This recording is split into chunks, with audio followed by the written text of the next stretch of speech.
सभी को नमस्कार। आज 30 मई 2022 विश्व हिंदी साहित्य सेवा संस्थान प्रयागराज उत्तर प्रदेश के तत्वावधान में आयोजित आभासी संगोष्ठी जिसका विषय रीतिकाल के कवि और उनकी रचनाएं हैं। इस गोष्ठी में मैं डॉक्टर रश्मि चौबे आप सभी का स्वागत करती हूँ, वंदन और अभिनंदन करती हूँ। आज की गोष्ठी के अध्यक्ष आदरणीय शेख सर जी हैं, जो कि संस्थान अध्यक्ष भी हैं, और मुख्य अतिथि आदरणीय प्रोफेसर संजय कुमार शर्मा जी हैं, जो कि कुछ ही देर में हमारे साथ जुड़ जाएंगे, ऐसी हमें आशा है। सर्वप्रथम सरस्वती वंदना के लिए श्रीमती सुनीता जौहरी जी का मंच पर मैं आमंत्रित करती हूँ। सुनीता जौहरी जी, स्वागत है आदरणीय मैम आपका सरस्वती वंदना। आप सभी को सादर अभिवादन। मैं ये पहली बार आप लोगों से जुड़ी हूँ और अच्छा लग रहा है आप लोग से मिलकर। तो मैं अपनी स्वरचित एक सरस्वती गीत गाती हूँ। जय सरस्वती माता, जय जय सरस्वती माता, जय सरस्वती माता, जय जय जय वेद जननी, जय जय तेरी महिमाय परंपार, तेरी महिमाय परंपार, तुम हो माँ ज्ञान का भंडार, तुम हो माँ ज्ञान का भंडार, हे ज्ञान दायिनी, जय जय जय सरस्वती माता, जय जय पुस्तक मंडल वीराधारिणी, पुस्तक मंडल वीराधारिणी, तेरी कृपा दृष्टि जगतारिणी, तेरी कृपा दृष्टि जगतारिणी, हे कमल निवासिनी, जय जय जय सरस्वती माता, जय जय सूर्य चंद्र करते हैं वंदन, सूर्य चंद्र करते हैं वंदन, धरती अंबर करे अभिनंदन, धरती अंबर करे अभिनंदन, हे अतुल तेज धारिणी, जय जय जय सरस्वती माता, जय जय सत्य स्वरूपिणी तुझको नमन, सत्य स्वरूपिणी तुझको नमन, हे माँ सम्मोहिनी कमल नयन, हे माँ सम्मोहिनी कमल नयन, हंस वाहिनी तेरी जय जय, जय सरस्वती माता, जय जय जय वेद जननी, जय जय अज्ञानी भी होवे ज्ञानी, अज्ञानी भी होवे ज्ञानी, पूजे तुझको ज्ञानी ध्यानी, पूजे तुझको ज्ञानी ध्यानी, ज्योत जला कर तेरी जय जय, जय सरस्वती माता, जय जय जय वेद जननी, जय जय बोलो माँ सरस्वती की जय। बहुत ही सुंदर। सबसे बड़ी बात है कि आपने स्वरचित सरस्वती वंदना सुनाई, इसलिए और भी अच्छी है। बहुत सुंदर सुंदर सरस्वती वंदना के साथ ही साथ में मेरी बहुबाधा गाने नहीं होता, बस हम बड़ी बहन का आदेश था तो इसलिए कोई बात नहीं मैम, वैसे भी वंदना में भाव प्रधान होते हैं और आपकी स्वरचित वंदना थी तो बहुत ही सुंदर थी। बहुत बहुत धन्यवाद आपका। और मेरी बहुबाधा हरो राधा नागरी सोए, जातन की छाई पर श्याम हरत दुधो। बिहारी जी के इस दोहे से हम कार्यक्रम की शुरुआत करते हैं। स्वागत भाषण के लिए कुमारी चित्रांशी श्रीवास्तव जी उत्तर प्रदेश से उनको सादर आमंत्रित करती हूँ मैं मंच पर स्वागत भाषण के लिए। स्वागत है बेटा। बहुत बहुत धन्यवाद मैम। आप सभी का यहाँ पर मैं हार्दिक अभिनंदन करती हूँ। यह दूसरी बार है कि मैं इस पटल से जुड़ रही हूँ और चूंकि पहली बार का अनुभव मेरे लिए बहुत यादगार था, तो मैं इस बार भी मुझे बहुत अच्छा लग रहा है कि महीनों बाद आपसे मिल रही हूँ और ये अनुभव हमेशा रह जाते हैं मेरे जहन में। तो विश्व हिंदी साहित्य सेवा संस्थान प्रयागराज के तत्वावधान में आयोजित इस राष्ट्रीय वेबिनार का विषय है रीतिकाल के प्रमुख कवि एवं उनकी रचनाएं। इसमें मैं आप सभी का हार्दिक अभिनंदन करती हूँ, हार्दिक स्वागत करती हूँ। और मैं इसी श्रृंखला में सबसे पहले हमारे जो मुख्य अतिथि हैं प्रोफेसर संजय कुमार शर्मा, जो शायद अभी हमें ज्वाइन नहीं कर पाए हैं, यहाँ पर उपस्थित नहीं है, उनका हार्दिक अभिनंदन करती हूँ। मैं इस कार्यक्रम की अध्यक्षता कर रहे श्री शाहबुद्दीन शेख जी का से बहुत बहुत अभिनंदन कर रही हूँ। इसी श्रृंखला में मैं डॉक्टर गुप्तेश्वर कुमार जो कि सचिव हैं संस्थान के, उनका भी स्वागत करती हूँ। यहाँ पर कोई भी कार्यक्रम मेरे ख्याल से तभी अपने जो शीर्ष स्तर तक पहुंच सकता है जब किसी भी विषय पर जब विचार प्रकट किए जाएं। और मेरे ख्याल से बोलना, कह पाना और ऐसे विषयों पर जो कि ऐतिहासिक रूप से आज भी इतने प्रासंगिक हमें लगते हैं जब हम समाज और ऐसे उनके प्रभाव की हम बात करते हैं, क्योंकि किसी भी समय में की गई रचनाएं और उनका जो प्रभाव है समाज पे, वो सिर्फ काल विशेष तक सीमित नहीं होता, वो कालांतर तक जाता है। तो यहाँ पर उपस्थित इस श्रृंखला में जो वक्ता हैं हमारे, मैं उनका भी हार्दिक अभिनंदन करती हूँ। मैं अभिनंदन करती हूँ सब लेफ्टिनेंट डॉक्टर शाकिर शेख साहब, डॉक्टर कामना श्रीवास्तव जी का जो कि इंदौर से, मैं डॉक्टर रश्मि चौबे जी का, मैम आपका भी मैं अभिनंदन करती हूँ कि आपने इस कार्यक्रम को इतनी सुंदरता से यहाँ पर शुरू किया और मुझे यकीन है कि ये जब कार्यक्रम सफल होगा तो उसका बहुत सारा श्रेय आपको जाएगा कि आपकी दिशा निर्देश में कार्यक्रम संपन्न हो रहा है। मैं सरस्वती वंदना प्रस्तुत कर रही मैम का भी हार्दिक अभिनंदन करती हूँ। और इस कार्यक्रम में मुझे लगता है कि जब हम बात करते हैं रीतिकाल की, स्वागत भाषण एक औपचारिकता है और इस औपचारिकता के तहत जो एक बात बहुत खास है वह यह है कि हम सब यहाँ पर अपना कीमती समय अपने इतने बिजी शेड्यूल से निकालकर, इतने व्यस्त दिनचर्या से निकालकर यहाँ पर उपस्थित हुए हैं। तो मैं उस जज्बे को भी बहुत सलाम करती हूँ कि हम बात करने के लिए इकट्ठा होते हैं, हम उन विषयों पर बात करने के लिए इकट्ठा होते हैं जिन विषयों पर आमतौर पर हम चाय पीते वक्त बात नहीं कर पाते। तो ये बहुत अच्छी बात है कि हिंदी से जुड़े हुए लोग इन ऐसे विषयों को उठाकर उन पर चर्चा करते हैं। और लोग ये अक्सर भूल जाते हैं कि पहले लिखी गई रचनाएं और उनका प्रभाव कितने दिनों तक है। रीतिकाल पर अगर मैं बात करना चाहूँ तो मुझे लगता है ये एक ऐसा समय था हिंदी साहित्य में जहाँ पर सौंदर्य को बहुत प्रधानता दी गई, सुंदर दिख रही चीजों को बहुत मान्यताएं प्रदान की गई। यह ऐसा काल था जब राजाओं के दरबार से रचनाएं निकली, उनके द्वारा पोषित किए जाने वाले लेखकों के द्वारा रचनाएं की गई।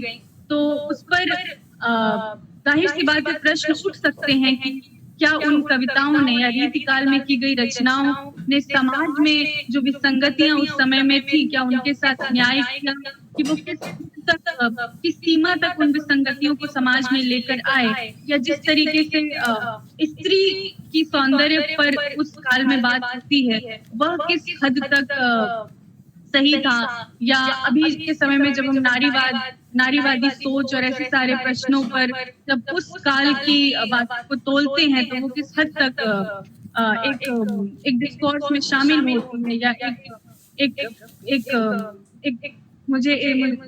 मैं कहना चाह रही हूँ कि वो किस हद तक घुलती मिलती हुई इस परंपरा में हमें दिखती हैं। तो इन सारी बातों पर मैं अत्यधिक तो नहीं बोलूंगी, पर मुझे बेशक ये लग रहा है कि हम ऐसे मुद्दों पर हमारे वक्ता यहाँ पर प्रकाश डालेंगे जो अभी तक अनछुए पहलू रहे हैं रीतिकाल से संबंधित। इन सभी के लिए आप सभी वक्ताओं को मेरी ओर से शुभकामनाएं और बहुत बहुत धन्यवाद।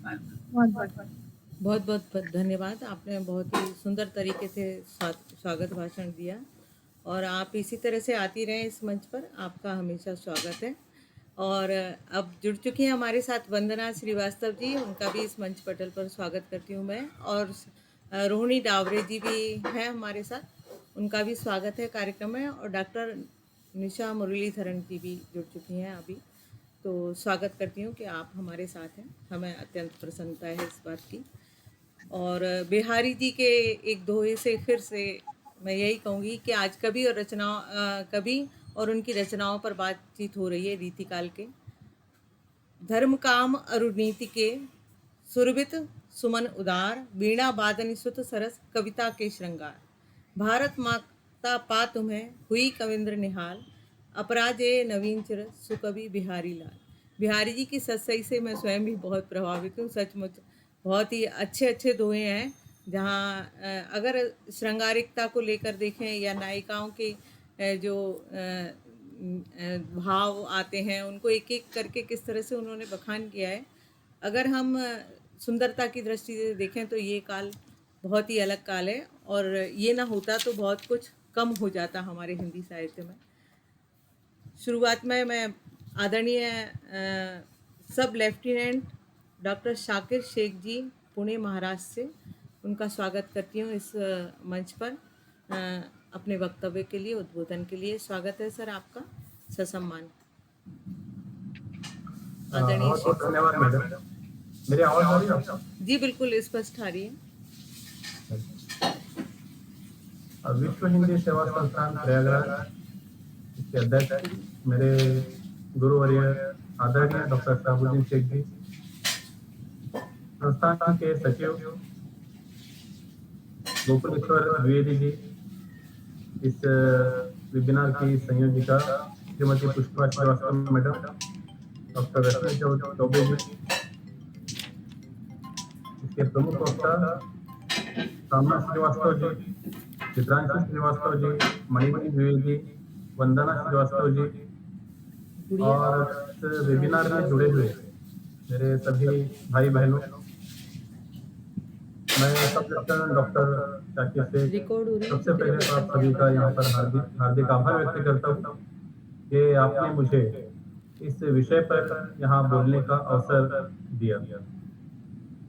जैसा कि हम सभी जानते हैं कि हिंदी साहित्य के इतिहास में रीतिकाल का जो प्रारंभ होता है, या काल विभाजन जिसे हम लोग कहते हैं रीतिकाल का, उसमें रीतिकाल को आचार्य रामचंद्र शुक्ल जी ने रीतिकाल नाम दिया था। उत्तर मध्यकाल इसके अंतर्गत इसको लिया गया है रीतिकाल को। पूर्व मध्यकाल और उत्तर मध्यकाल। उत्तर मध्यकाल में रीतिकाल है, पूर्व मध्यकाल में रीतिकाल की गणना उन्होंने की है। इसकी समय सीमा जो है 1700 संवत से लेकर 1900 संवत, मतलब लगभग 200 वर्षों का ये पूरा कार्यकाल रहा है। राजा महाराजाओं का दौर था। जितने भी कवि थे, लगभग जितने भी कवि थे, सभी कवि राज दरबारी थे, मतलब दरबारी कवि थे, और अपने राजा को प्रसन्न करना ये उनका प्रमुख उद्देश्य रहता था। रीतिकाल में जैसा कि आप सभी जानते हैं कि 3 प्रमुख काव्य धाराएं चली। उसमें रीतिबद्ध काव्य धारा, जिसके प्रमुख कवि थे कृपाराम, केशवदास, चिंतामणि थे। इन सभी कवियों ने लगभग अपने आप को आचार्य कहलाने की इनमें होड़ लगी हुई, इसलिए इन्होंने ये रीति ग्रंथों की रचना की।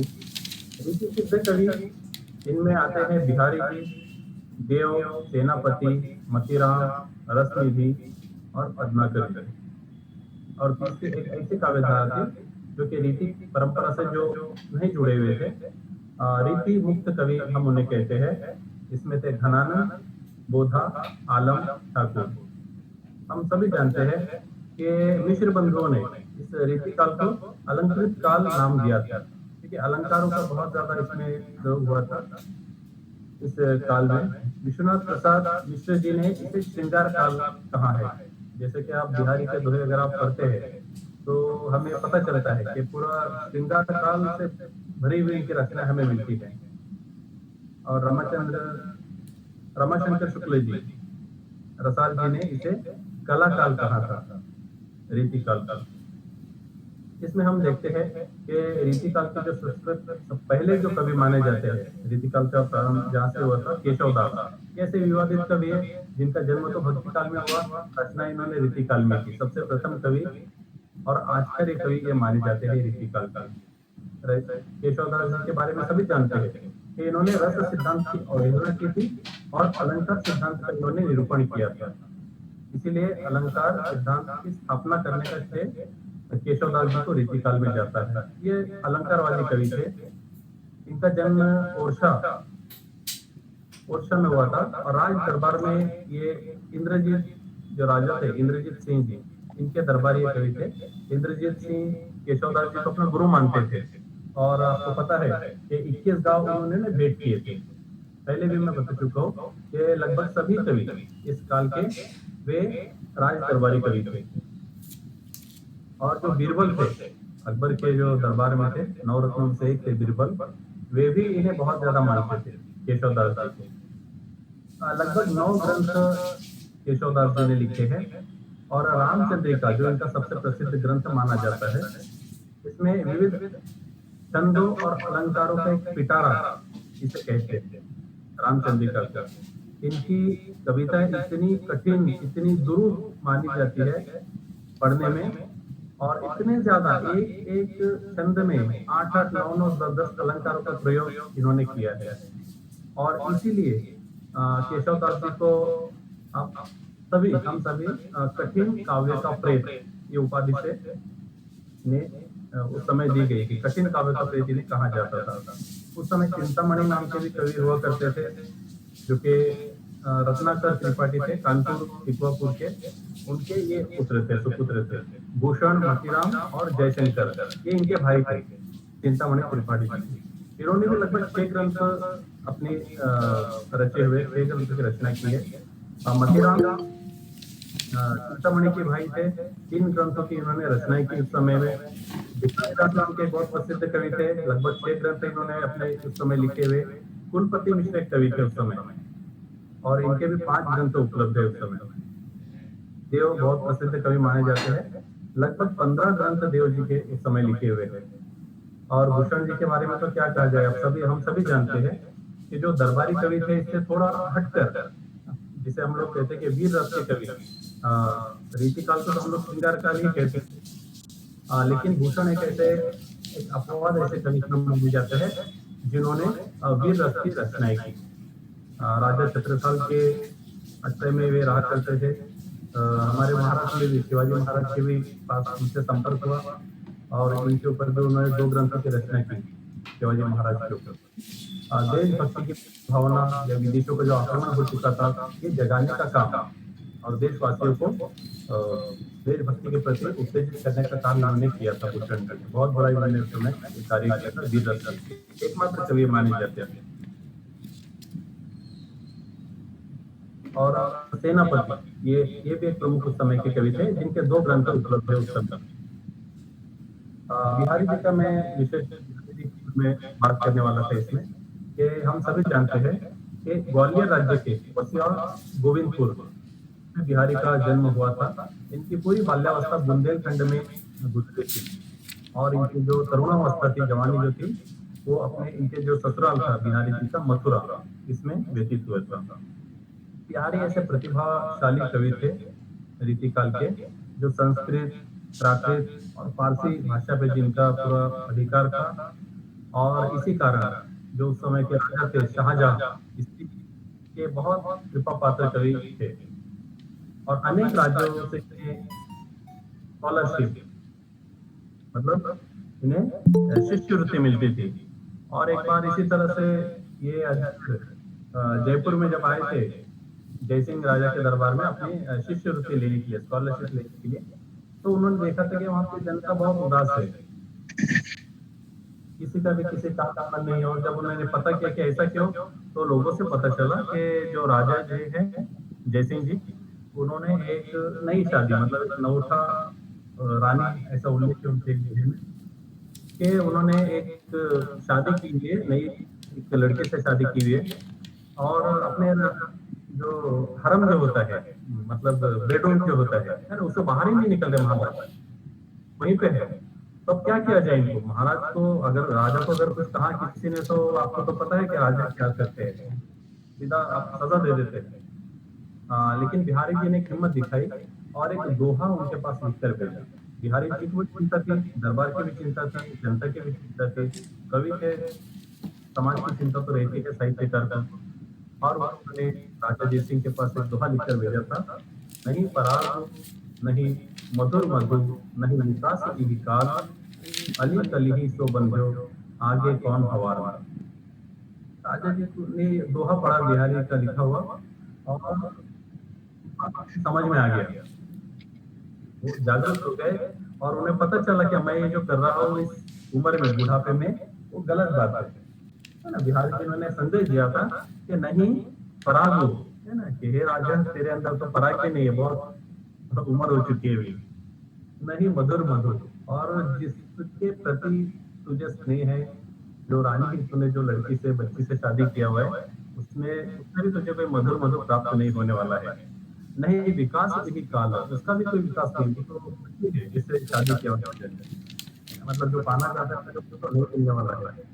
अली कली सो बंध्यो, आगे कौन आगे कौन हवा, है ना। हे भौरे, तो अगर कली के संग इस तरह से बंधा रहा जिसमें तुझे कुछ भी नहीं मिलने वाला है, तो आगे पता नहीं क्या होगा तेरा, कैसी परिस्थिति हो जाएगी। ये बात राजा जयसिंह के समझ में आ जाती है। वे तुरंत बोलते क्या, बुलाओ बिहारी जी से मिलना है। राजा से मिलते हैं और वो अपने दरबार में रख लेते हैं और उनकी प्रेरणा से, राजा जयसिंह की प्रेरणा से फिर राजा दरबार में आ जाते हैं, जो भी था सब छोड़ देते हैं बाकी चीजें और दरबार की तरफ ध्यान देते हैं। बिहारी जी को अपने दरबार में रख लेते हैं दरबारी कवि के रूप में, और हर एक दोहे के ऊपर एक सोने के अक्षर से उन्हें भेंट स्वरूप दी जाती थी। एक दोहा लिखा बिहारी जी ने, राजा को सुनाया, राजा प्रसन्न हो गए और एक अशर्फी बिहारी जी को मिलती थी। एक अशर्फी अगर सोने की अशर्फी हुआ करती थी, राजा जैसे ही चांदी की अशर्फी तो नहीं देंगे, है ना, सोने की देंगे। एक अशर्फी 1 तोले की तो नहीं देंगे, राजा है, कम से कम अभी के दौर में 5 तोले की तो अशर्फी देंगे राजा। 5 तोले की कीमत आज के दौर में आप अंदाजा लगा सकते हैं कि कितनी, लगभग 2.5 लाख रुपया। 50,000 का भी अगर हमने रेट पकड़ा गोल्ड का, सोने का, उस दौर में बिहारी जी को मिला करते थे। क्यों? प्रतिभा के कारण। राजा प्रसन्न, राज कारोबार सही चल रहा है, राजा दुखी, राजा चिंतित, तो सब राज कारोबार ठप। तो ये कवि की प्रतिभा होती है। और राजा जयसिंह के कहने पर ही बिहारी जी ने बिहारी सत्य नाम की एक ग्रंथ की रचना की। लगभग 726 उसमें दोहे हैं। बिहारी की जो प्रतिभा है, अगर हम उसे देखते हैं तो बिहारी सत्य इस ग्रंथ में उन्होंने अलंकार, रस, भाव, नायिका भेद, ध्वनि, वक्रोक्ति, रीति, गुण, ये सारे काव्यांगों को उन्होंने ध्यान में रखकर बहुत ही सुंदर दोहे की उन्होंने रचनाएं की है। अलग अलग स्वाद है उनके दोहे के, अलग अलग उसमें आपको वैरायटी मिलेगी। आपको श्रृंगार भी मिलेगा, श्रृंगार के दोनों अंग, संयोग वियोग भी आपको मिलेंगे, अतिशोक्ति, अलंकार जैसे बहुत सारा उन्होंने प्रयोग किया हुआ है। गणित से संबंधित, ज्योतिष शास्त्र से संबंधित उनके दोहे हमें उसमें प्राप्त होते हैं। नक्षत्र को वर्णन करने में तो बेजोड़ कवि है बिहारी जी। आपने पढ़े हैं उनके दोहे, 1-2 दोहों का मैं भी उल्लेख करूंगा उसमें, ये बहुत बढ़िया उनके दोहे लिखे हुए। नीति, भक्ति, वैराग्य, ये जो अन्य विषय है इसको भी बिहारी जी ने छुआ है। मतलब हम लोग उसे कहते हैं ऑलराउंडर, ऐसे कवि थे बिहारी जी। भक्ति के भी बहुत सारे उन्होंने, सैकड़ों उन्होंने दोहे अपनी इस कविता में, ग्रंथ में लिखे हुए हैं।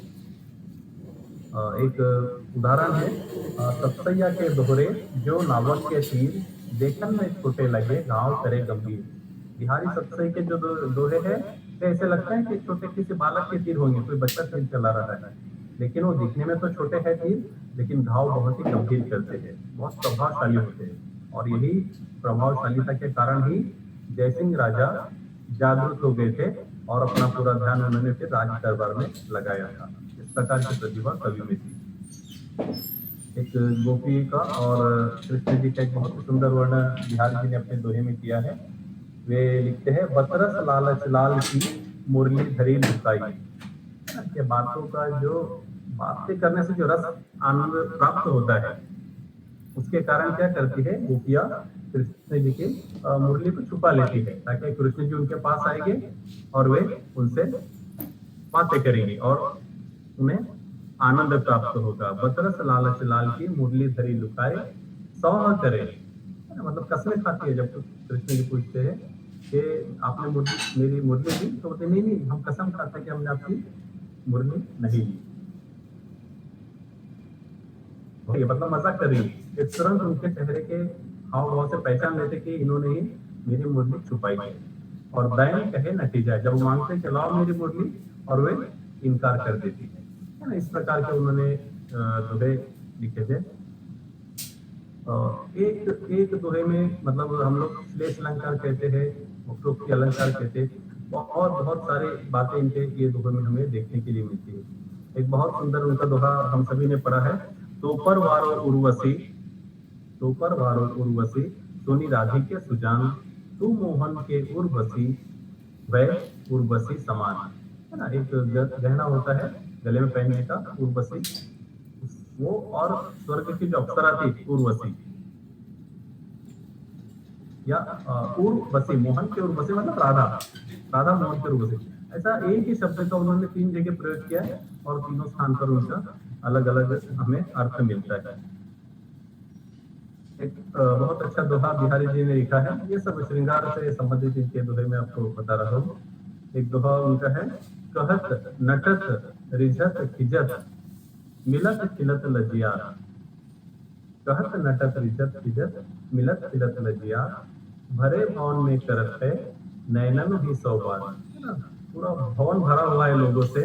नायिका भी आई हुई अपनी मम्मी डैडी के साथ, नायक भी आए हुए, नायक की भी मम्मी डैडी साथ में है, माता पिता साथ में। अब बात करें तो कैसे करें? तब ऐसा व्हाट्सएप जैसी फैसिलिटी नहीं थी उस समय कि वे बतरस के कारण व्हाट्सएप पे चैटिंग कर ले और आनंद प्राप्त कर ले बात होता है।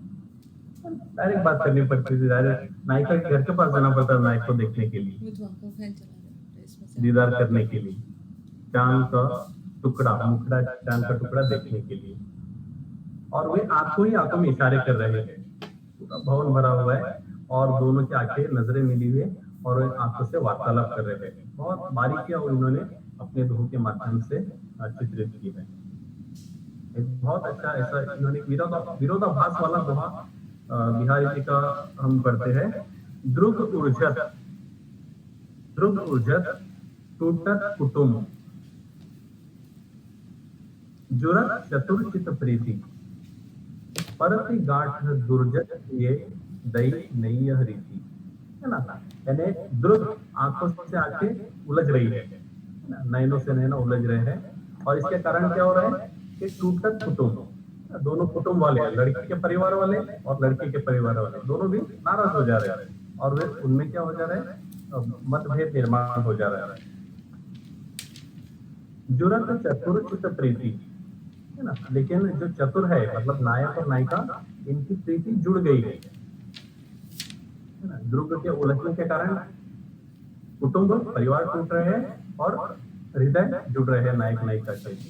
परती गांठ दुर्जन ही, गांठ पड़ रही है, दुर्जन है जो नायक नायिका को पसंद नहीं करते या नहीं चाहते कि दोनों मिलना चाहिए, उनके मन में गांठ आ रही है ना? उन्हें बुरा लग रहा है, अच्छा नहीं लग रहा है, और ये नई रीति बिहारी दे रहे हैं, है ना? देखिए, जहां धागा अगर उलझ जाता है तो वही वो धागा टूटता है, फिर उसे हम लोग जोड़ते हैं गांठ मारकर। लेकिन यहाँ पर क्या हो रहा है कि उलझ रहा है कौन? ध्रुव, नैना उलझ रहे हैं। टूट रहा है क्या? कुटुंब, नैना नहीं टूट रहे हैं। और गांठ किसके मन में पड़ रही है? दुर्जनों की, जबकि वहीं पे गांठ पड़नी चाहिए जो चीज टूटी हुई जोड़ने के लिए, है ना? इस तरह से अलग अलग बहुत सारी बातों के ऊपर बिहारी जी ने संकेत किया हुआ है। एक बहुत ही सुंदर दोहा है बिहारी जी का, अतिशयोक्ति जिसे हम लोग अलंकार कहते हैं। इससे बढ़कर भी पता नहीं और रीतिकाल में कोई अतिशयोक्ति का कोई दोहा लिखा गया है नहीं, बिहारी जी ने लिखा है। अब पत्रा ही तिथि पाइए वहां घर के चौपास, नित्य प्रति पुण्यो ही रहे आनंद को उजाला। यानी वो जो घर है, नायिका का जो घर है, नायिका जहाँ रहती है, वहां के आसपास रहने वाले लोग उनको तिथि जानने के लिए, तारीख, डेट, क्या आज 30 तारीख है, 30 मई, ये जानने के लिए उनको पंचांग निकालने पड़ते थे, देखने पड़ते थे, कैलेंडर देखना पड़ता था। क्योंकि जब भी वो आसमान में देखते थे कि आज कौन सी तिथि, 1 तारीख है, 2 तारीख है, 3 तारीख है, चांद को देखने, तो वहां पर उन्हें हमेशा पुण्योई, पूर्णिमा का चांद उन्हें नजर आता था। क्योंकि नायिका गैलरी में रहती थी और नायिका का जो चेहरा था इतना उजला हुआ था, ऐसे लगता था मानो चांद ही धरती पर आ गया हो। उसका चेहरा चंद्रमा के समान था और इसलिए आसपास रहने वाले लोग जब उन्हें तारीख का पता करना होता था तो देखते थे, बाहर निकलते थे और देख रहे कि चांद है, मतलब नायिका है, खड़ी बालकनी में, गैलरी में। और इस प्रकार की अतिशयोक्ति उन्होंने अपने दोहों के माध्यम से की है। और एक अलंकार, एक दोहे का मैं यहाँ पे उल्लेख करूंगा। कनक कनक ते सौगुनी, मादक का अधिकाई, वही खाए बौराई, यही पाए ही बौराई। कनक शब्द का 2 बार इन्होंने प्रयोग किया हुआ है और दोनों स्थान पर उसका अलग अलग भिन्न अर्थ है। ऐसे बहुत सारे, कई सैकड़ों दोहे बिहारी जी ने लिखे थे। बिहारी जी ने अपने जो राजा थे जय सिंह और उनकी जो रानी थी पटरानी, नवोटा रानी नहीं, उनकी जो पटरानी थी, इन्हीं को ध्यान में रखते हुए राधा और कृष्ण जी के बारे में दोहे लिखे। राजा को भी लगता था कि अरे बिहारी जी ने मुझे इतना मान सम्मान दिया, और राजा उनसे बहुत खुश रहते थे, प्रसन्न रहते थे। मतलब भक्ति के भी उन्होंने बहुत सारे दोहे लिखे, इसमें भी दोनों भी अर्थ आपको मिलता है। एक तो भक्ति का भी अर्थ मिलेगा और एक राजा की प्रशंसा का भी। राजा को इन्होंने, अपने राजा को, जय सिंह जी को कृष्ण जी के रूप में देखा था, उनका उस तरह से उन्होंने चित्रण किया था। और बहुत सारे भक्ति है, रीति, नीति के भी बहुत सारे दोहे बिहारी जी ने लिखे। संगति का प्रभाव, बुरे के संगत अगर हमारे साथ रहे, इसका अर्थ ये नहीं कि हमारा भी हम भी बुरे हो जाएंगे।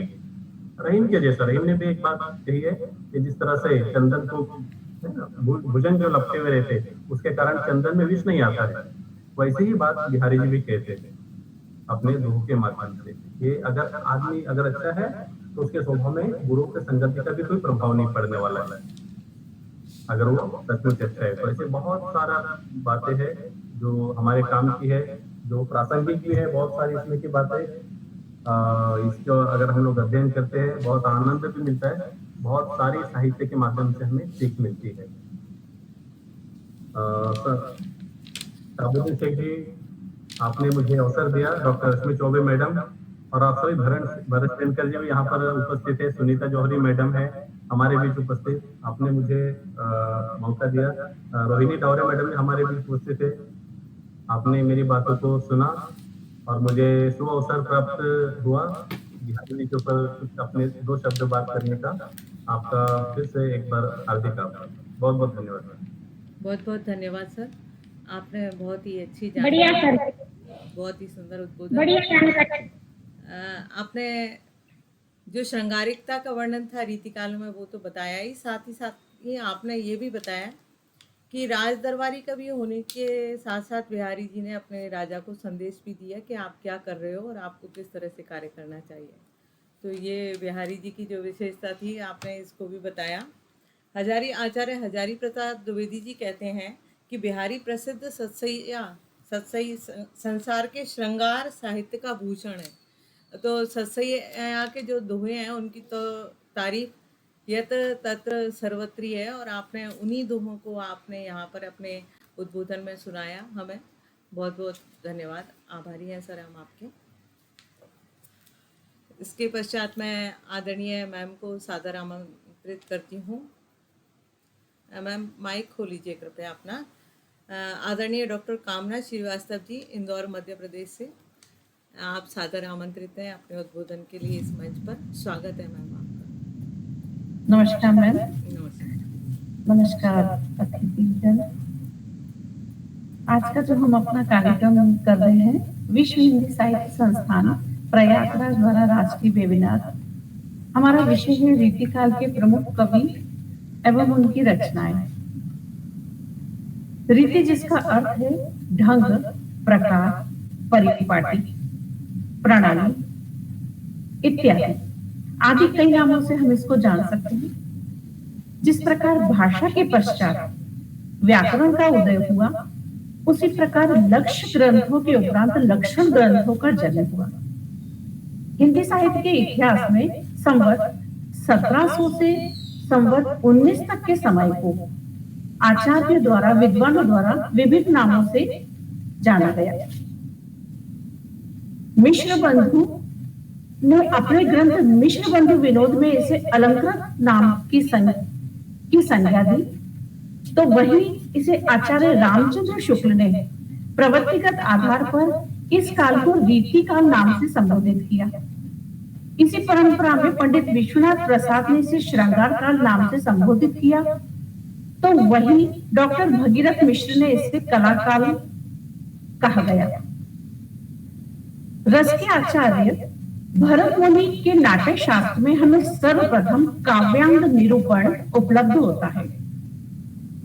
हिंदी के रीति काल में प्राय 3 प्रकार की रचनाएं लिखी गई: श्रृंगार संबंधी, नखशिख संबंधी और नायिका भेद संबंधी। हिंदी के कवियों में रीति के प्रति सजगता हमको वीरगाथा काल से ही चंद्रवरदाई के महाकाव्य पृथ्वीराज रासो से उसका लक्षण हमको देखने को मिलता है, जिसमें पृथ्वीराज रासो में उसने पद्मावती के नखशिख का वर्णन किया है। इसके उपरांत मैथिल कोकिल की मधुर कोमलकांत पदावली में रीति के स्वर सुने जा सकते हैं।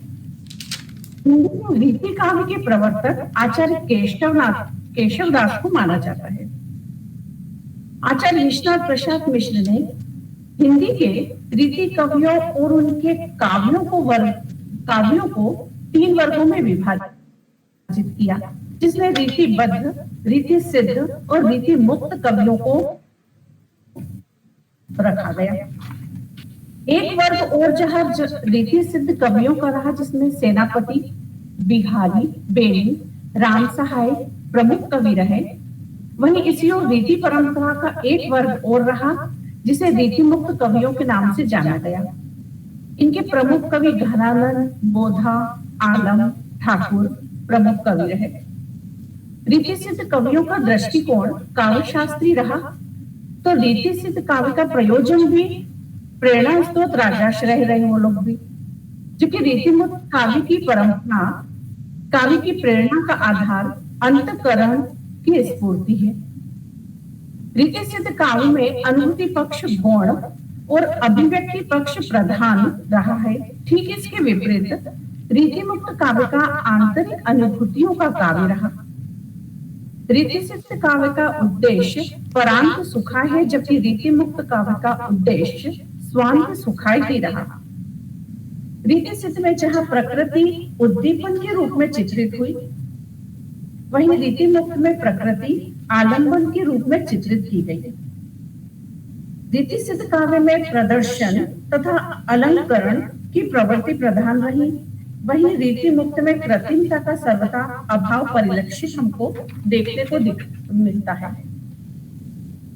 अब हम जो रीति काल के प्रमुख कवि रहे हैं, उनके बारे में थोड़ा सा कवियों का अपन विवरण देखते हैं कि सब रीति इस परंपरा की सबसे पहले जो प्रथम कवि आते हैं वो आते हैं चिंतामणि, जिनका जन्म जो है वो तिकवापुर कानपुर के एक समृद्ध परिवार में हुआ था।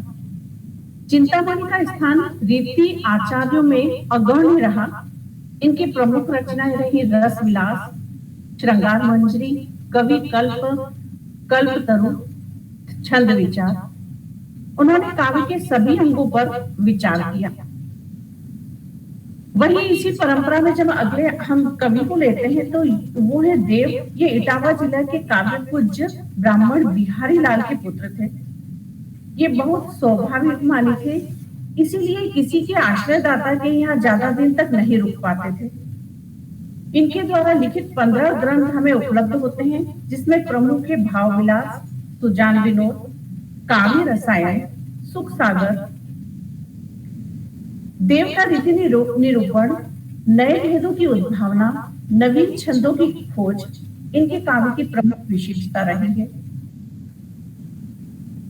अगले जो वो कवि रीतिकाल के प्रसिद्ध रहे वो है मतीराम। ये चिंतामणि और भूषण के भाई के रूप में प्रसिद्ध रहे या जाने जाते हैं। इनके द्वारा लिखित ग्रंथों में फूल मंजरी, रसराज, ललित ललाम, सतसई आदि प्रसिद्ध हैं। सर्वांग निरूपण आचार्यों में भिखारीदास का महत्वपूर्ण स्थान रहा है। इन्होंने संस्कृत काव्य शास्त्र का गहन अनुशीलन करके हिंदी काव्य को उदाहरण देते हुए सिद्धांतों का विशेषण प्रस्तुत किया।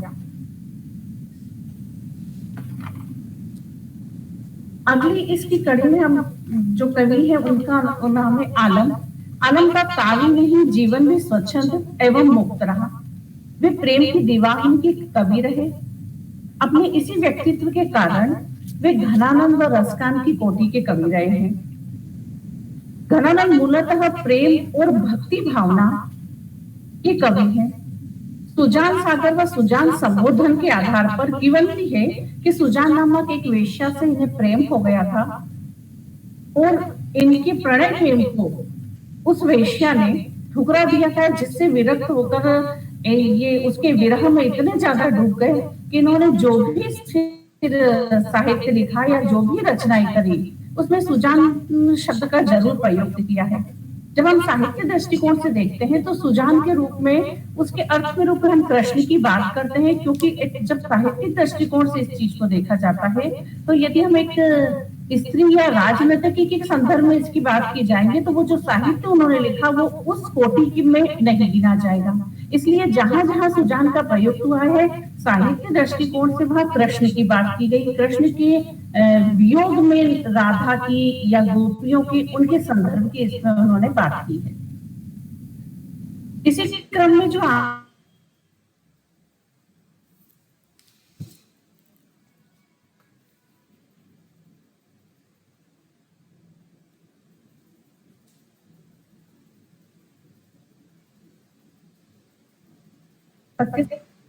समय का माना जाता है।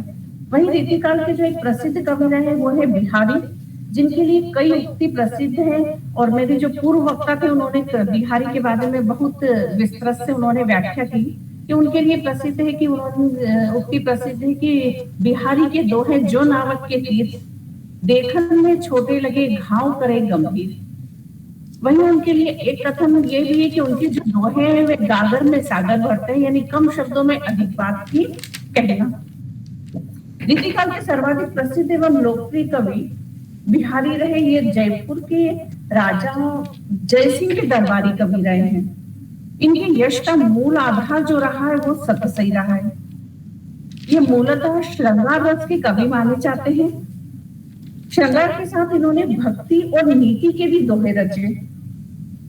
इनकी निपुणता बहुचर्चित इनके दोहे में देखी जा सकती है।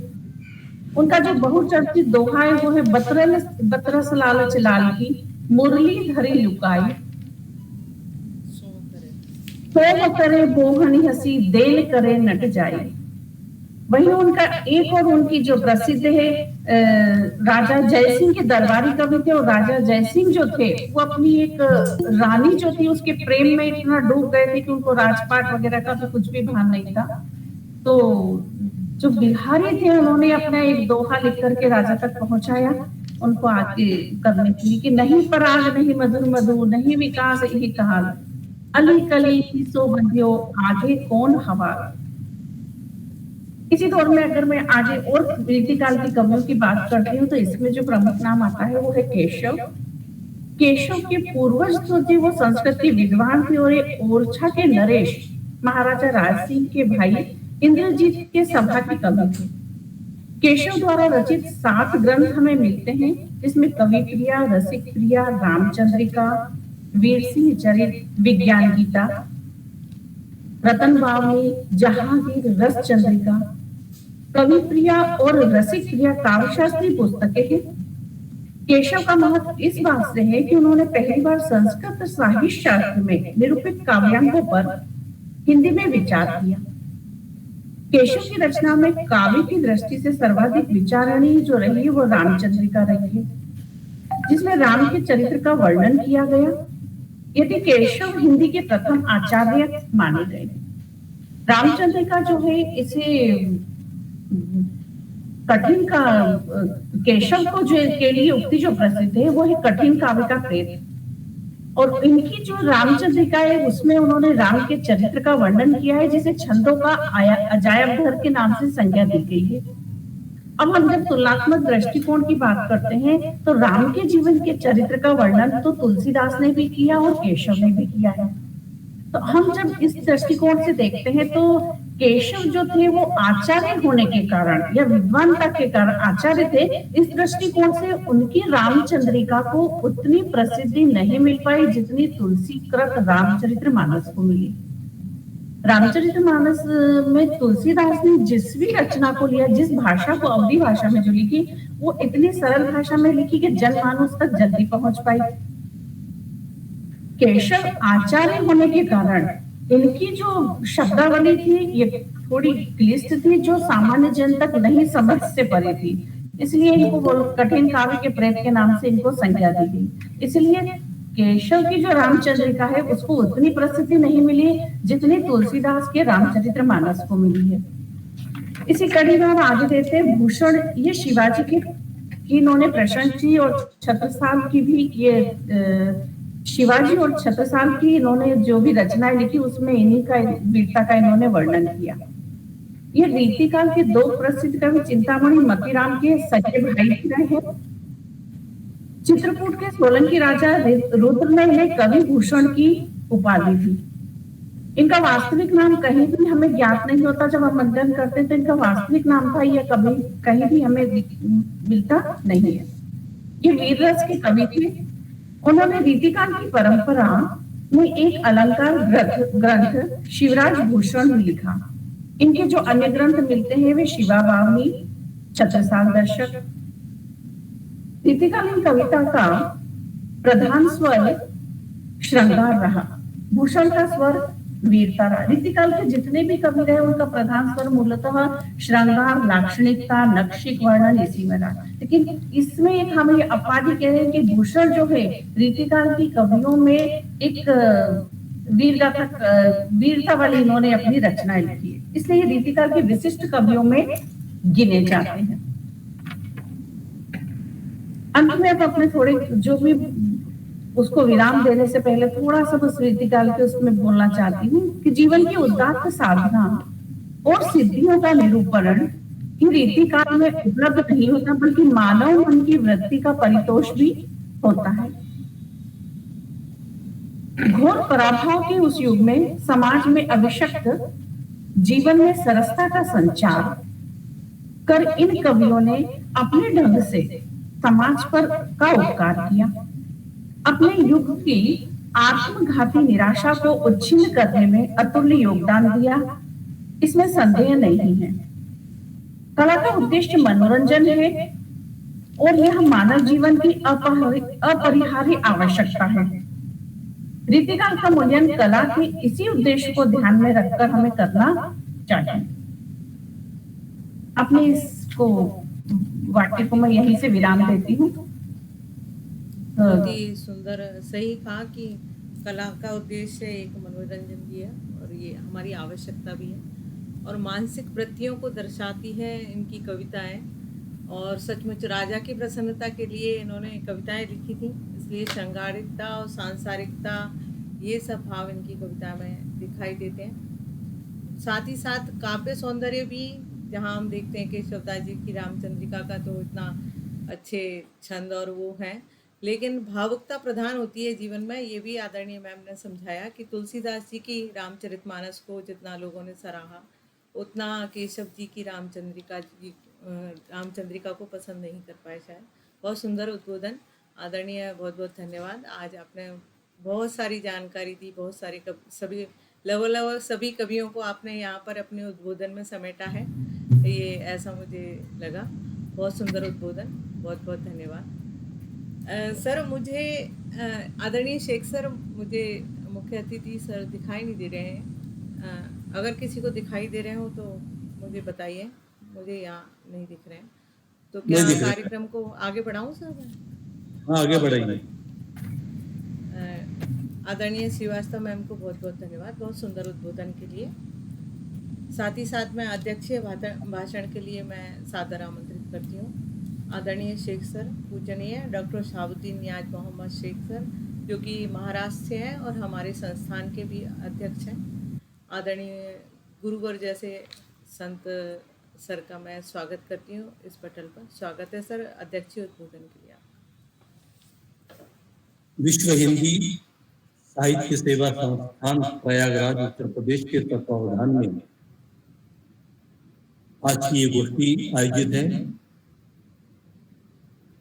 जो रीतिकाल पर केंद्रित रही, जिसका विषय है रीतिकाल के प्रमुख कवि और उनकी रचनाएं। हम देख रहे हैं कि रीतिकाल को लेकर ये हमारी तीसरी गोष्ठी है। वैसे पिछले एक वर्ष से हम, एक डेढ़ वर्ष से हम हिंदी साहित्य को लेकर चर्चा कर रहे हैं। आदिकाल, भक्तिकाल, रीतिकाल, और रीतिकाल पर और भी हमारी गोष्ठियां हो सकती हैं। और हम देखते हैं कि हमारे जो वक्तागण है, बड़े परिश्रम पूर्वक, ध्यान पूर्वक का अध्ययन करके अपने उद्बोधन को यहाँ प्रस्तुत करते हैं। आज की गोष्ठी के लिए हमारे संस्थान के सचिव डॉक्टर गोकुलेश्वर कुमार द्विवेदी जी, जो प्रयागराज से हैं, शायद वो जुड़े नहीं। इस गोष्ठी की संयोजिका है डॉक्टर पुष्पलता श्रीवास्तव शैली, जो रायबरेली से है। मुख्य अतिथि के रूप में हमने प्रोफेसर डॉक्टर संजय शर्मा, जो तलोदा, नंदुरबार, महाराष्ट्र में एक बड़े महाविद्यालय में कार्यरत है। आज वे प्रशासनिक कामकाज में संस्था की ओर से उन्हें जिम्मेदारी सौंपी गई है। सुबह से वह व्यस्त है। सुबह से उन्होंने 2-3 बार मुझे फोन किया कि सर मैं ऐसा व्यस्त हूँ, अगर मुक्त हुआ तो मैं जरूर अपने उद्बोधन को रखूंगा। वक्ता के रूप में डॉक्टर कामना श्रीवास्तव जी, जो इंदौर मध्य प्रदेश से हैं। डॉक्टर मोहम्मद शाकिर शेख, जो पूना कॉलेज में हिंदी के विभागाध्यक्ष हैं। इन दोनों वक्ताओं ने बहुत ही अध्ययनपूर्ण उद्बोधन दिए हैं। रीतिकाल की विभिन्न विशिष्टताओं के माध्यम से उन्होंने बहुत सारी बातों की हमें अवगत कराया है। प्रथमतः दोनों वक्ताओं को मैं उनके उद्बोधन के लिए हार्दिक बधाई देता हूं। उन्होंने जो परिश्रम किया है वो वास्तव में हमारे संस्थान की दृष्टि से अत्यंत प्रशंसनीय है। पटल पर सुनीता जौहरी जी ने अपना स्वरचित सरस्वती गीत प्रस्तुत किया। चित्रांशी श्रीवास्तव ने स्वागत भाषण दिया और सुंदर संचालन कर रही है विश्व हिंदी साहित्य सेवा संस्थान की डॉक्टर रश्मि चौबे, जो गाजियाबाद से है। इसके अतिरिक्त पटल पर डॉक्टर भरत शेनकर जी हैं, राजू, महाराष्ट्र से। प्राध्यापिका रोहिणी डावरे भी हैं। डॉक्टर नरेंद्र भूषण जी भी हैं और डॉक्टर वंदना श्रीवास्तव, जो लखनऊ से है, वे भी हमारे पटल पर जुड़ी हुई है, जो हमारे संस्थान की बहुत पुरानी सदस्य है। इसलिए आप सभी को मैं साधुवाद देता हूँ, सभी को बधाई देता हूँ कि आप सभी का आज की गोष्ठी में सफलता प्रदान करने में बहुत बड़ा योगदान रहा है। साथियों, विषय बिल्कुल सरल था कि रीतिकाल के प्रमुख कवि और उनकी रचनाएं। हम जानते हैं कि रीतिकाल को उत्तर मध्यकाल भी कहा जाता है। इसे श्रृंगार काल के रूप में भी जानते हैं। और इस प्रकार से हम देखते हैं कि रीतिकाल के समय, रीतिकाल का समय कौन सा था? उस समय कि जब मुगलों का साम्राज्य था, मुगलों का राज चल रहा था उस समय। और उसमें जो कुछ रचनाएं लिखी जाती थी उसमें वैभव, विलास और विजय का अधिकतम वृत्तांत होता था। हम ये भी जानते हैं कि ऋतिकाल के कवि ऋति सिद्ध, ऋतिबद्ध और ऋति मुक्त के रूप में विभाजित रहे और इन कवियों ने अपने अपने रुचि के अनुसार काव्य की रचना की है और उनका काव्य एक उच्च कोटि का माना जाता है। उनके काव्य को लेकर एक स्वतंत्र ऋतिकाल बन गया है।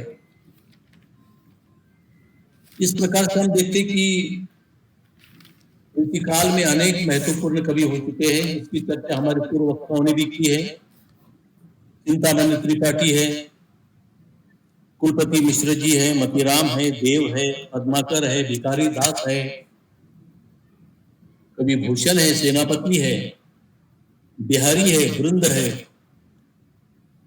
और घनानंद, आलम, बोधा, ठाकुर, ऐसे इन कवियों ने ऋतिकाल को एक महत्ता प्रदान की है अपनी रचनाओं के माध्यम से। ऋतिकाल के काव्य की विशिष्टता क्या रही है कि इसमें प्रेम की स्वच्छंदता थी, भाव प्रधानता रही, लौकिक पक्ष इसमें प्रमुख रहा, उसमें आत्मनिवेदन रहा, उसके अंतर्गत विरह की भावना रही, आत्मानुभूति थी, उसमें एकांतिक प्रेम को महत्व दिया गया। उसके बाद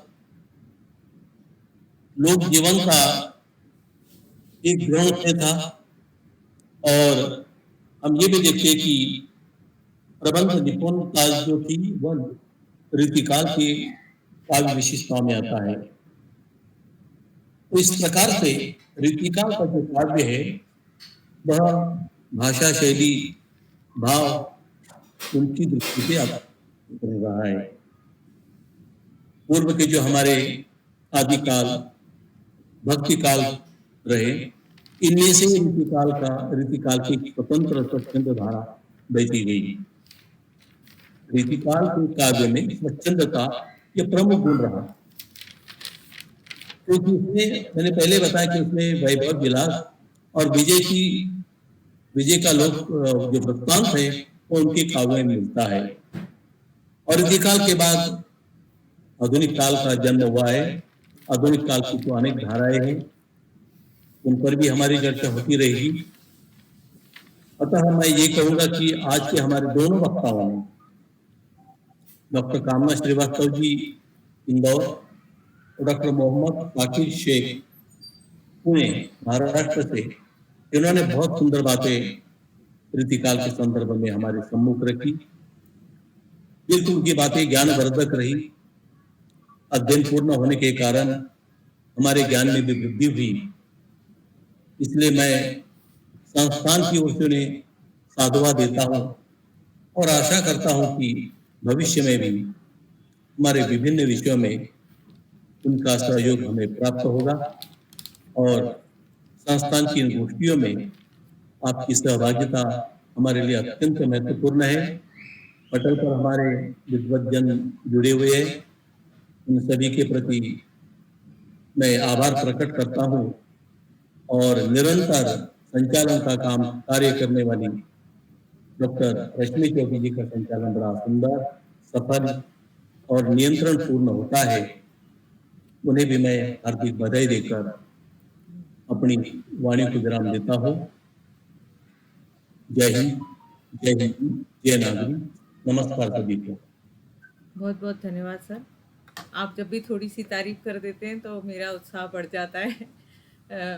अति धन्यवाद और आपका आशीर्वाद इसी तरह मुझ पर बना रहे, ऐसी मैं आशा रखती हूँ। और सुंदर उद्बोधन सर ने संक्षिप्त रूप में सभी चीज़ों को समेट लिया ऋतिकाल की। कम समय में ऐसा लगा जैसे गागर में सागर बिहारी जी भर देते थे, वैसे ही कम समय में सर ने सब कुछ हमें यहाँ पर ऋतिकाल के बारे में बताया। आपकी कि मेरे नेत्र समस्या है मुझे पता है सर, इसीलिए आपने गागर में सागर कर दिया, नहीं तो आपका और भी विस्तृत होता है। आपको तो पता है कि मैं लेखन और पठन में मेरी बहुत तब बड़ी भी सर दिक्कत है। आपका एक मतलब परिपूर्ण सा लगता है। ऐसा नहीं लगता कि पहले आप और भी विस्तृत जानकारी दे देते थे, लेकिन अभी भी संक्षिप्त रूप से आप संपूर्ण उसको समेट लेते हैं विषय को। ये आपकी अच्छाई है और आप ज्ञानी हैं, इसलिए बहुत-बहुत धन्यवाद सर। आपने बहुत सुंदर उद्बोधन दिया और ऐसा ही जाएगी मेरी हाँ, 1-2 महीने का समय है और ठीक है। तो और यहाँ पर आचार्य रामचंद्र शुक्ल जी ने भी कहा है कि भाषा के लक्षक एवं व्यंजक बल की सीमा कहाँ तक है, इसकी पूरी परख घनानंद जी को थी। हर कवि ने अपनी अपनी विशेषताएं यहाँ पर दरबार में बताई और अपने गुण जो होते थे नायिकाओं का किस तरह से सुंदर चित्रण कर सकते थे वो कवि। तो इसीलिए यहाँ पर रीति काल में सांसारिकता और राजाश्रयी थे तो विलासिता भी यहाँ सब परिलक्षित होती है इसमें। और इस कार्यक्रम के अब मैं यहाँ पर जयवीर सिंह जी जुड़े हैं, उनका भी धन्यवाद करती हूँ, वो हमारे साथ जुड़े हैं। और कामना श्रीवास्तव जी, MK श्रीवास्तव जी भी जुड़े हुए हैं। मैं उन सभी को धन्यवाद देती हूँ जो हमारे इस कार्यक्रम से जुड़े। और आभार व्यक्त करने के लिए मैं सादर आमंत्रित करती हूँ आदरणीय वंदना श्रीवास्तव जी, जो कि उत्तर प्रदेश से हैं। स्वागत है मैम आपका। आभार व्यक्त करने के लिए मंच पर आमंत्रित हैं। स्वागत।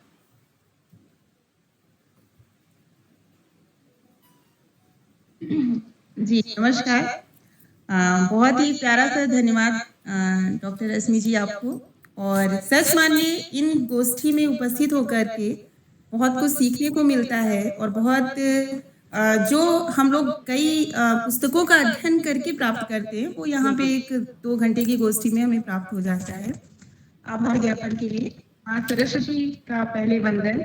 या देवी सर्वभूतेषु विद्यारूपेण संस्थिता नमस्तस्यै नमस्तस्यै नमस्तस्यै नमः। माँ सरस्वती का इस पटल से नमन करती हूँ। साहसशील हृदय में भर दे, जीवन त्याग तपोमय कर दे, संयम सत्य स्नेह का वर दे, स्वाभिमान कर दे, अम्ब विमल मति ते, अम्ब विमल मति ते। प्रथम नमन माँ वीणा पाड़ी को। बहुत ही सुंदर ये काव्य गोष्ठी का संयोजन किया गया डॉक्टर पुष्पा श्रीवास्तव जी द्वारा। और ये विश्व हिंदी संस्थान का एक परिवार जैसा एक समूह हो गया है और बहुत ही सुंदर आज ये गोष्ठी यहाँ पर संपन्न हुई। आज दिन सोमवार के दिन 30 मई 2022 को जो गोष्ठी संपन्न हुई, जिसका संचालन कर रही हैं डॉक्टर रश्मि चौबे जी गाजियाबाद से। बहुत ही सुंदर संचालन और बहुत ही एक परिपक्व जिसे हम कह सकते हैं संचालन। बहुत बहुत बधाई आपको। गोष्ठी की पूरी रूपरेखा सरस्वती वंदना श्रीमती मणिबेन द्विवेदी जी द्वारा प्रस्तुत की गई और जो कि बहुत ही मनमोहक स्वर में उनके द्वारा स्वरचित वंदना। बहुत बहुत बधाई इसके लिए आपको। स्वागत उद्बोधन किया गया कुमारी चित्रांशी श्रीवास्तव जी द्वारा और आपको सुना मैंने। बहुत ही सुंदर स्वागत उद्बोधन और सभी का वंदन अभिनंदन आपके द्वारा। पटेल आपको धन्यवाद आभार ज्ञापित करता है इसके लिए। वक्ता के रूप में हमारे बीच में मुख्य अतिथि के रूप में प्रोफेसर संजय कुमार नंदलाल शर्मा जो शायद नहीं जुड़ पाए किसी कारणवश। वक्ता के रूप में हम लोगों ने बहुत ही ध्यान से सुना सब शाकिर शेख पुणे महाराज जी। और आपके उद्बोधन से बहुत कुछ ही सीखने को मिला हम लोगों को। आपने बहुत ही श्रृंगार के कवि बिहारी जी के दोहे तरह तरह से आपने सुनाए और उस दोहे में छिपे संदेश को भी आपने पटल पर बताया, हम लोगों को अवगत कराया। बिहारी के श्रृंगार की बात कही आपने और साथ साथ उन्होंने कहा कि वो श्रृंगार के ही कवि नहीं थे, राजा को कहीं ना कहीं संदेश भी देके जाते थे। कवियों की आपने जानकारी दी, इसके लिए बहुत बहुत बधाई। बहुत ही अच्छा लगा आपको सुन के। एक बार पुनः विश्व हिंदी साहित्य सेवा संस्थान के इस मंच पर, इस पटल पर आपको आदरणीय सब लेफ्टिनेंट डॉक्टर शाकिर शेख पुणे महाराज बहुत बहुत आभार आपको। वक्ता के रूप में हमने सुना डॉक्टर कामना श्रीवास्तव इंदौर मध्य प्रदेश से और बहुत ही सुंदर उद्बोधन आपके द्वारा। रीतकाल क्या है, इसे रीतकाल क्यों कहते हैं, किन किन नामों से जानते हैं, रीतकालीन कवियों को किन किन श्रेणी में वर्गीकृत किया गया है, रीतबद्ध, रीत सिद्ध, रीत मुक्त कवियों की पूरी बातें आपने यहाँ पर पटल पर रखी। और रीतकाल का महत्व क्या है। इस समय के कवियों ने साहित्यिक जो ये इतिहास है, साहित्यिक इतिहास में अपनी क्या-क्या भूमिकाएँ निभाई हैं, इसके बारे में आपने हमको जानकारी दी। इसके लिए बहुत-बहुत आभार। एक बार पुनः डॉक्टर कामना श्रीवास्तव, इंदौर, मध्य प्रदेश से आपका।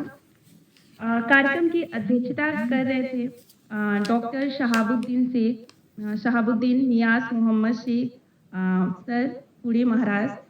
हर मंच हर पटल से आपको सुना है और जब भी सुनते हैं तो बस यही लगता है, जैसा अभी रश्मि जी ने कहा कि जो अध्ययन पुस्तकों का अध्ययन करके हमें जो ज्ञान प्राप्त करने में भी समस्या होती है, बहुत समय लग जाता है, वो हमें एक गोष्ठी में आपके उद्बोधन से प्राप्त हो जाता है। बहुत ही प्यारा सा धन्यवाद आपको और नमन साथ साथ सचिव इस विश्व हिंदी साहित्य सेवा संस्थान के सचिव आदरणीय गोकुलेश्वर द्विवेदी, डॉक्टर गोकुलेश्वर द्विवेदी सर, आपको बहुत आभार।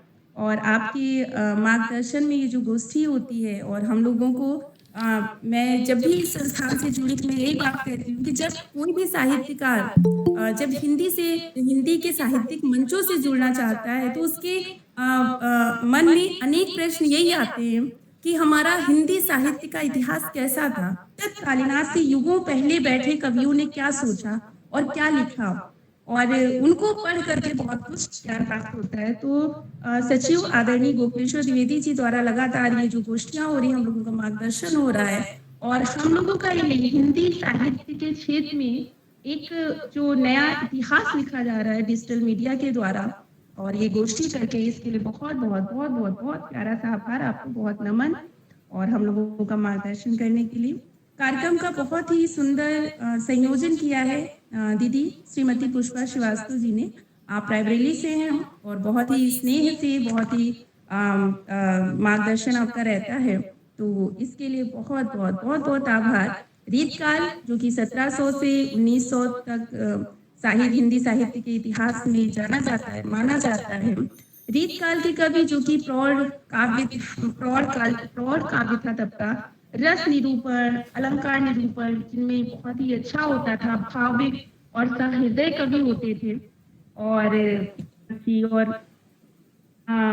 वर्गों में जिनको बांटा गया है, चिंतामणि, बेनी, अनेक नाम हैं, बिहारी लाल, मतीराम, कुलपति राम, सुखदेव, राम निवास देव, अनेक ऐसे तत्काल कवि होके गए जिन्होंने हिंदी साहित्य को समृद्ध किया और एक लंबा इतिहास छोड़ा है वर्तमान पीढ़ी के लिए। और जब हम उनको पढ़ते हैं तो हम समझ पाते हैं कि श्रृंगार के किस तरह से अपनी बात को कितने अच्छे ढंग से श्रृंगार रूप में कहा जा सकता है। और बस ये शब्दों के साथ आप सभी को बहुत ही प्यारा सा आभार और बहुत प्यारा सा धन्यवाद। बहुत धन्यवाद। बहुत ही सुंदर तरीके से आपने आभार व्यक्त किया आदरणीय। और यहाँ पर नजमा मलिक जी भी जुड़ चुकी थी हमारे साथ, उनका भी धन्यवाद। और अंत में उपाध्याय जी भी जुड़े हुए हैं, उनका भी मैं आभार व्यक्त करती हूँ कि वो हमारे साथ हैं। और सभी विद्वतजन जो जुड़े हुए हैं उनका बहुत धन्यवाद। और सर, मैं अभी कार्यक्रम का समापन करूँ मेरे ख्याल से। गोष्ठी की समाप्ति की घोषणा कर दीजिए। तो आप सभी को आभार व्यक्त करते हुए सचमुच आज हमने बहुत कुछ सीखा यहाँ से। मैं कार्यक्रम समाप्ति की घोषणा करती हूँ और सेनापति जी के 2 शब्द कहूँगी कि वेद में बखानी तीनों लोक की ठकुरानी, उस राधा रानी को प्रणाम करते हुए जिनके दोहे हमें रीतकाल में बहुत पढ़ने को मिलते हैं। बहुत धन्यवाद। आप सभी लोग पधारें और इसी तरह अगली गोष्ठी में आप पधारेंगे, ऐसी आशा के साथ मैं इस कार्यक्रम समाप्ति की घोषणा करती हूँ। नमस्कार, धन्यवाद।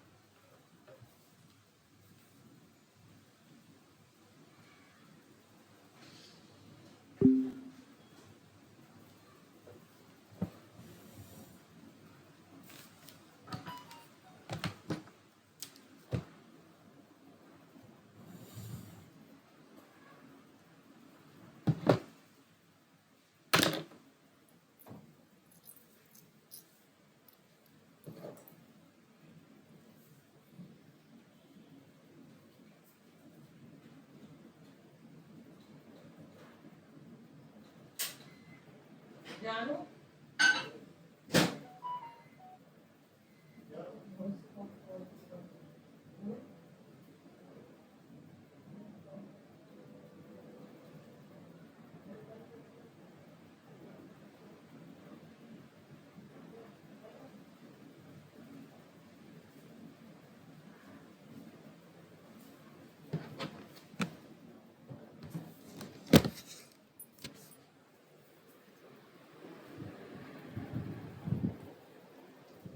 हम्म।